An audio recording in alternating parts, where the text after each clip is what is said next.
Today I'm checking out a package that has been sent in by Daryl. Now Daryl runs an eBay store and he saw my video review of the Yi 2 camera, and in that video I mentioned that I have a Session 5 camera. Here it is. However, I had no way to mount it to my 210 frame because it has the old Hero 4 style mount.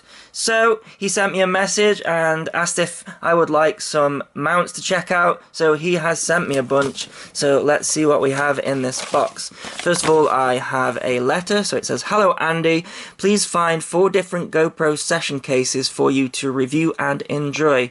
As stated before, the horizontal attached mount is still a prototype.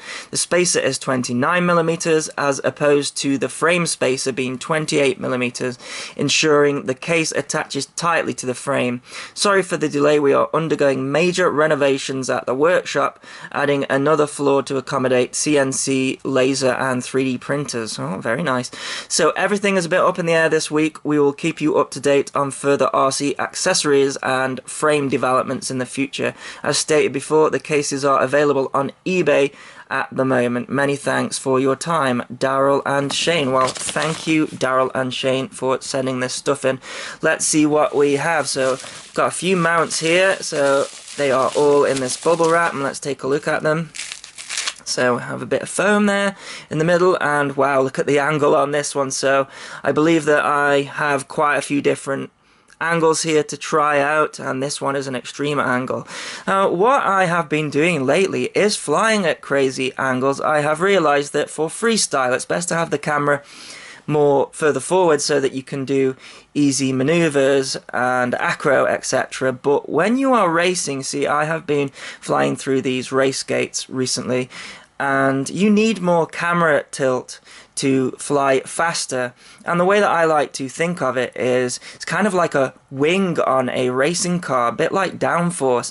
When you have the camera really tilted back like that, of course it'd be your FPV camera, but as well as your HD camera. A lot of people probably not using a HD camera while racing, but when the camera is at that angle and you pitch forward, the quadcopter's going extremely fast, and so when you get to a gate or a flag or whatever, it takes a longer time to slow down and turn. So you need to find the perfect camera angle. For me, I have found it while racing to be at about 40 to 45 degrees. Otherwise, the quadcopter is going too fast to make a decent turn unless you really compensate and turn early, but then you risk hitting the race gate or flag, etc. Yeah, I'm really glad to have lots of different camera angles. That is a crazy one. So that's the first one. So it's made out of this flexible material here. And the way that it works is we have a stopper here at the front and a protector as well for the GoPro, which is quite nice. So we have the hole at the top there for the button and also the screen as well, and then that just fits in there like that and then stops. So you can see there it protects the GoPro. We have some holes at the side as well to keep the weight down, which is quite nice. And once this camera's in there, it's quite difficult to get out, which is pretty good really, because we don't want this camera flying out at all. And I guess if it is going to fly out, it'll fly forwards, and it can't do that. So yeah, I think I really like the design of these mounts. Let's see what else that we've got. So all sorts of different colours. This one is white and this one is green. And just looking at the style of these particular mounts won't fit my 210 because these are to just fit on the top of a frame or platform, and you just stick some Velcro through there, and I don't really have a way of doing that on my 210, I don't think. If we just have a look here, so the problem I have with the 210, you can see there that the camera does fit on the top, but there's no way I can put straps around it really, and this would be the same sort of thing really. You can see it wouldn't fit on there because this is all part of the frame. However, as mentioned in that letter there, we have this one, and he says it's just a prototype at the moment. So let's take a look at it, and this one here you can see has a hole there, and that is for one of these little standoff things to go through. Now straight away I can see that this still might not work for my frame. You see, This one is the Gear Best frame, and if I mount it like that, then I'm not going to be able to have much camera tilt, certainly not as much as this camera here. And then if I don't think I can mount it on the back because it just will be too far back.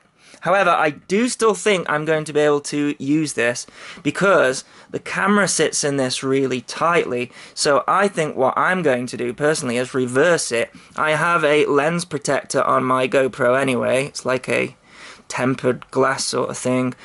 And I'm going to put the camera in backwards. So it's facing that way. And it's really stiff anyways. It's not as protected because we don't have that front there, but then it can sit up the front like that, and that should be quite nice. So yeah, I think personally for me, I prefer it if this hole here was the other side so that it could mount there. But of course everyone's different. I guess they're going to be releasing different mounts, etc. Let's see what else we've got here. We've got a red one as well. So let's just have a look. So the red one here, and that one is completely flat, more sort of my style when I'm doing freestyle.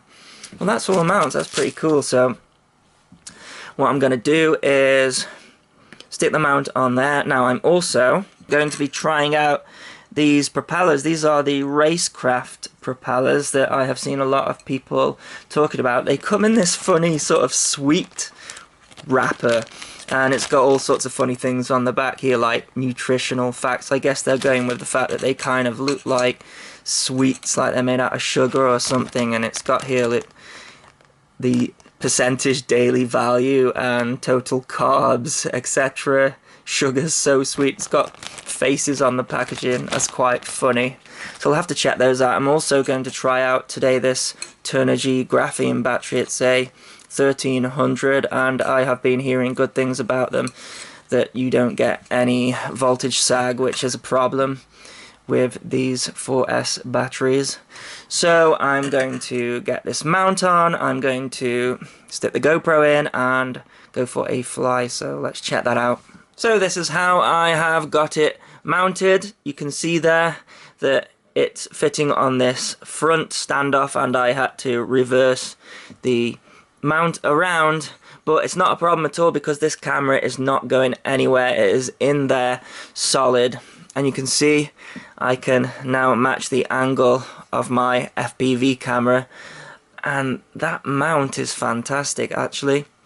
So I'll have to see what the footage is like. I can still press the record button there, it's not a problem, and it also doesn't press down on the button stopping the video in the air, so that is good as well. And then we have the Turnigy graphene battery under here, and I notice it's got quite a long balance port, so that's going to have to go in there with the battery strap, otherwise this could hit the props there. So let's go and take it for a fly. So we have another gloomy, foggy day, and you'll notice that I'm keeping the quad quite low. And that is because you will see there that fog is moisture, and if you fly through it you're going to get water all over the camera, which I do get a little bit, but that doesn't matter. Anyway, let's talk about, first of all, the propellers. I actually wasn't too impressed with them. They work fine, but they greatly reduce the battery time with this Turnigy graphene battery. I was only getting about 3 and a bit minutes flight, so definitely pulling more amps than with the HQ props that I usually use. And they also affected the tune as well, so I didn't change the tune for this flight, but it definitely caused a little bit of wobble on the roll, as you can see there. As for the GoPro mount, works fantastic. There's no vibrations at all, and as you can see there, it's a nice image. I just think that for me personally, on this particular frame, it needs a slightly different mount, but like Daryl said, it was a prototype, so I can't really complain about that. And I'm definitely going to be using those other mounts on my ZMR and also my Impulse Alien frame as well. That will fit nicely just on the top there, and should be a nicer, more aerodynamic package than with the Hero 4. Now, the one thing that I have talked about before is the audio on the Session 5. I'm not a big fan of it. I find it a little bit muffled in comparison to the Hero 4, but I think that is just something that I'm going to have to get used to, as you can't get the Hero 4 anymore. It's going to eventually just be sold out and you'll have to get second-hand ones online if you want one. I do like the Session 5 though. I think the battery life is pretty good, and I also like how that it turns off as soon as you have stopped your video recording to save battery, because with the Hero 4 I would often forget to turn it off and it would just sit there getting hot and the battery would run down. But you can see there, it's not really an interesting video because I'm not getting much height on, because I will get water droplets all over the camera and I didn't fancy that. So I don't recommend flying in fog at all, but that is all I have been handed today, and like I say, I try and fly as often as I can. So I just thought I'd do a little bit of low down flying and just see the quality of the GoPro, and also if there's any issues with this mount, and there's not. It's a fantastic mount and I'll be using this again. So the picture quality of the Session 5 is identical to the Hero 4. I cannot tell a difference. But as I come in for a fantastic landing, I'll leave it there. Thanks so much to Daryl for sending this stuff in review. As always, thanks so much for watching. Please continue to subscribe. Cheers.